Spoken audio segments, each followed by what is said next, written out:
Good morning, my name is Vega and welcome back to the Candy Milk channel. Ang channel na walang paligoy-ligoy pa, kakraka na. So, na-remember niyo pa ba yung RLSO? Ang skincare clinic kung saan ko pinagawa ang aking microneedling? If you missed out on that video, you can click the link above and you will be redirected to that video. So, yun na nga, no? For today's video ay babalik ako doon kasi I am going to have a makeover. Kasi bukas is kasal ng kuya ko at saka kailangan natin ng kahit maliit lang na glow up, no, sa ating sarili. Kumbaga self-love. Kasi mas maganda pa rin if presentable ka sa church or sa venue. So I decided to go back to RLSO today to have a mini makeover. So, kahapon, tapos na po ako sa aking pedicure at manicure at saka today I decided to have black doll sa face or yung tinatawag nila na Hollywood kill.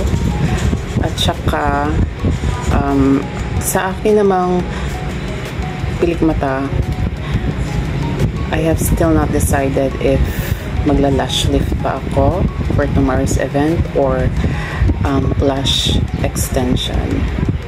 I don't know if makapag-video ako doon, if pupunta ako doon, if I can document yung mga nangyayari. Pero if not, I would still be happy to show you the before and after of all of the makeover na gagawin ko today. So, kita-kits pa tayo sa pagbabalik ko. So, ito po ang RLSO Skincare Clinic. At saka papasok na tayo for the procedure. Ciao! So, after magpaganda, ay magpalamig muna tayo. So, I visited Chai & Co. and ordered strawberry frap just to relax. So, ito na nga yung strawberry frap na napakasarap. As in, of all the fraps I've tasted, ito po yung the best.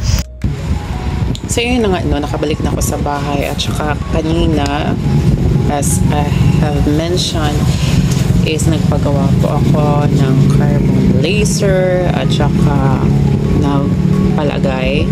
Diba sabi ko kanina, either lash lift or lash extension, pero ang pinagay ko is lash extension, yung human hair, para magbuka lang siyang natural.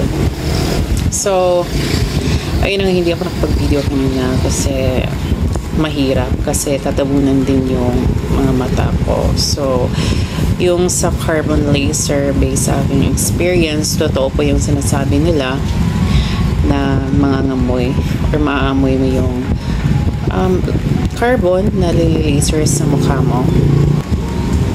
Okay naman ang experience ko sa carbon laser. Tsaka bukas bukas pa po ako pwedeng maghilamos. At saka yung gagamitin ko lang ng panghilamos is yung mga mild soap like Dove. At saka hindi rin ako pwedeng gumamit ng mga intense na mga facial na ingredients. So, dapat lang yung mga mild lang. At saka regarding sa lash extension naman, as you can see, maganda naman. At saka, hindi po siya mabigat sa mata. Hindi tulad dati na pinagawa ko na lash extension is napakabigat sa mata kasi yun ay synthetic at saka ito ay human hair. At saka yung nagpalagay ko before is yung medicine na pangdikit is napakahapdikit sa mata. Pero this one, wala ka talaga na-feel na hapdik. So, kayo, if within Negros Oriental Canyon area, you can visit RLSO for you to have your lashes done. So, ayun na po ang all over na masasabi ko regarding sa makeover ko for today. I am so ready tomorrow's event. So, kita-kits po tayo sa mga susunod na mga videos.